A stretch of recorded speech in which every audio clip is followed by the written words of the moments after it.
Vamos lá, gente. Bom, espero que você esteja aí comigo nessa série falando sobre 10 fundamentos, né? A gente está falando aqui de 10 marcas, 10 pilares de uma vida cristã profunda. Então, a gente passou sobre revelação de Cristo, dependência do Espírito e coragem para testemunhar, olhando para a igreja de Atos. E hoje eu quero mergulhar e me atentar com você. Se você tem sido abençoado, se você pegou aí os conteúdos, compartilha aí um pouco de como tem sido para você. A ideia é a gente falar sobre esses 10 valores, você permitir que o seu coração seja aberto para que Cristo possa te transformar, nos transformar, eu diria, porque aqui também, apesar de estar falando, eu também estou sendo checado pela própria palavra.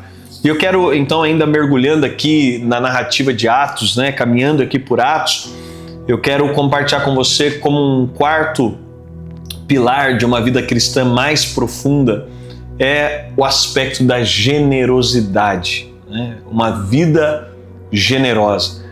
É interessante porque a Bíblia vai falar em Atos sobre um homem que teve a ousadia e a coragem, né, de vender o que ele tinha e de colocar aos pés dos apóstolos. A Bíblia vai dizer que, né, na multidão dos que criam, e olha lá em Atos 2, no verso 45, vendiam propriedades e bens e repartiam dinheiro com os necessitados, adoravam juntos no templo diariamente, reunindo-se nos lares para comer e partir o pão com grande alegria e generosidade, sempre louvando a Deus e desfrutando da simpatia do povo. E o Senhor acrescentava aqueles que iam sendo salvos. Um homem chamado Barnabé, então, ele faz isso. Mas lá no capítulo 5, a Bíblia vai dizer que um casal chamado Ananias e Safira, eles vão tentar fazer a mesma coisa, mas com uma intenção escusa.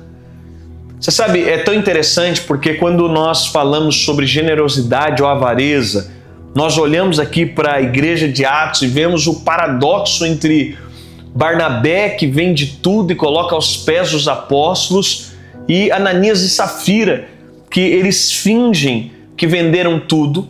Eles chegam agora aos pés dos apóstolos dizendo: vendemos tudo, e você conhece esse texto.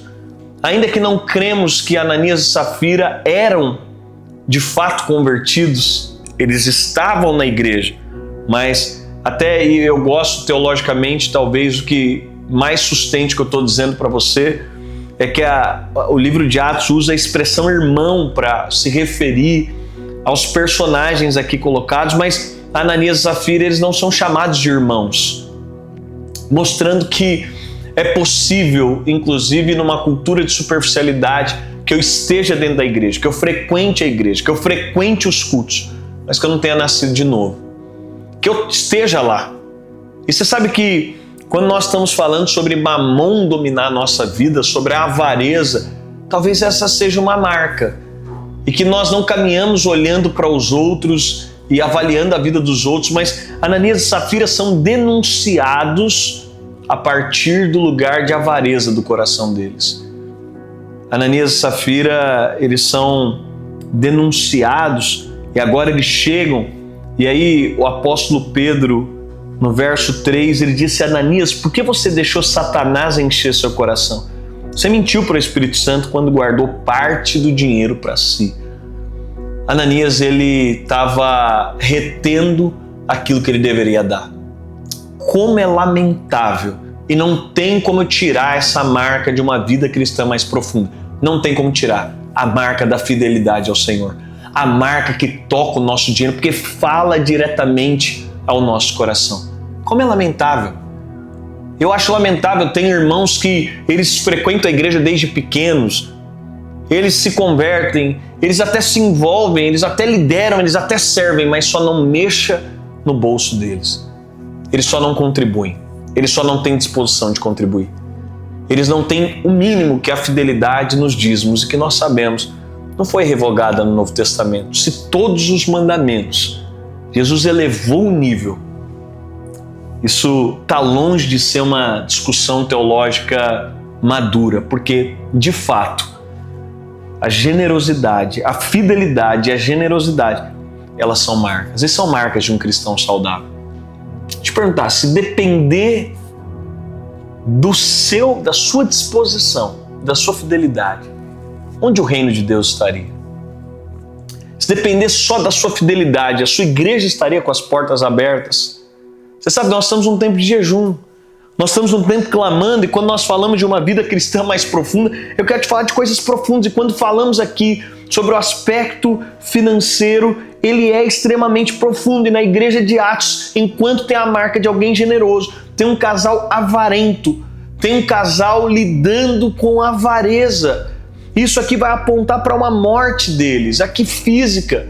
Mas nós sabemos que isso aqui é uma expressão de morte espiritual. De alguém que diz, nos meus recursos Deus não toca, no meu dinheiro Deus não chega. E você sabe, quando Faraó começa a negociar para que o povo não saia do Egito, a última das negociações, então ele diz, vai, mas não vai muito longe. Então sirva a Deus, mas sirva a Deus não vai muito longe, fica no Egito. É uma proposta que o diabo faz e que muitas pessoas cedem. Olha, sirva a Deus, mas não vai muito longe.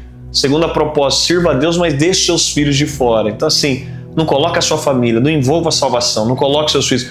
Mas por fim ele falou, sirva a Deus, mas deixem os seus bens aqui. E o que Moisés diz? Não dá, porque nós vamos adorar a Deus com os nossos bens.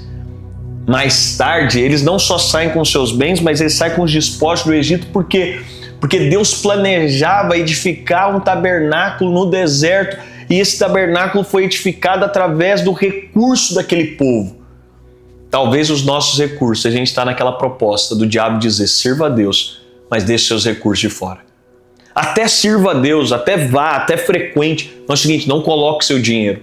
Até vá, até frequente. Talvez mês a mês você é alguém que não tomou uma decisão de, no mínimo, ser fiel com seus dízimos. Se é alguém que não tem na sua memória o impacto do seu dinheiro no reino de Deus, de uma oferta generosa, de um investimento em missões, no sustento de algo, na construção de alguma coisa. Aqui nós olhamos e vemos uma marca de uma vida cristã profunda. É a generosidade financeira, é a fidelidade. Quando eu falo de generosidade aqui, ela nasce no mínimo com a fidelidade, com a primeira 10ª parte. E quando nós estamos falando de uma vida cristã profunda, não tem como fugir disso. Não tem como a gente sair desse lugar. Está aqui Novo Testamento. Está aqui um casal que está se relacionando com Deus, mas o coração deles é preso ao dinheiro. O senhor deles se chama Mamon. E tem muitos cristãos num lugar de superficialidade, que o senhor da vida deles é o dinheiro.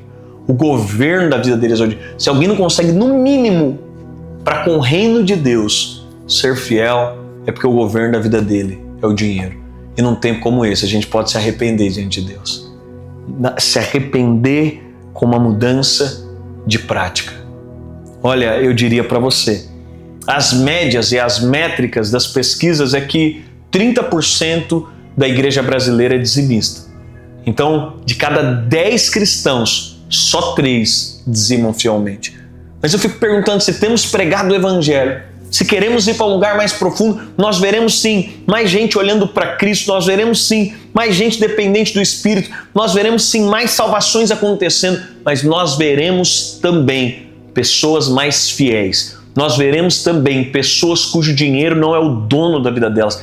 Nós veremos pessoas que permitem a luz de Deus confrontar os seus corações. E talvez você diga, não, esse não é um assunto que pega para mim. Não, o dinheiro pega para todos nós, porque de alguma forma, no homem caído, nós queremos colocar nossa segurança no dinheiro. Mas a verdade do evangelho para nós é nos convidando a um lugar mais profundo, aonde o dinheiro não é o senhor da nossa vida. E aonde a gente diz para Faraó, eu vou adorar a Deus e levarei os meus bens. O meu dinheiro vai ser um meio de adoração a Deus também. Quem gosta de separar isso ainda está num lugar de superficialidade. Não tem como você chegar num culto, erguer as mãos. Não tem como você gastar o seu tempo. Não tem como você expressar suas palavras. Não tem como você se expor à palavra e dizer, eu vou deixar meu dinheiro de fora. Não, meu dinheiro faz parte da minha adoração. E talvez numa vida cristã superficial, talvez isso é o calo que aperta para você. E talvez uma vida cristã superficial, você adora a Deus com tudo, mas seu dinheiro está fora disso. Talvez você tenha um espírito de Ananias e Safira, que deixa Satanás encher o coração com mentiras. Satanás encheu o coração dizendo: não, retém isso aqui, porque isso aqui vai te fazer falta. Retém isso aqui.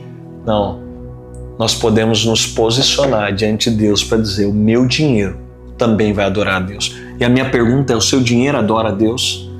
Porque o seu dinheiro é a expressão do seu coração. Aonde está o seu tesouro, aí também está o seu coração. Um quarto pilar de uma vida cristã mais profunda é alguém que é fiel, é generoso ao reino de Deus e também as pessoas que estão ao seu redor. Que Deus guarde o nosso coração e que diante de uma palavra como essa você possa orar e pedir: Senhor, me mostra, meu coração está aberto. Ou você possa, talvez estando em meio aos 70% daqueles que professam com a boca, daqueles que até trabalham com seus braços, daqueles que até cantam seus louvores, mas que no fundo o seu coração está cheio de uma mentira. Talvez seja o momento de se arrepender profundamente, pedir ao Senhor e ter uma mudança de conduta, uma mudança de rota. Que o Senhor guarde os nossos corações. Não deixa de curtir esse vídeo, compartilhar, enviar para alguém, comentar aquilo que mais te marcou.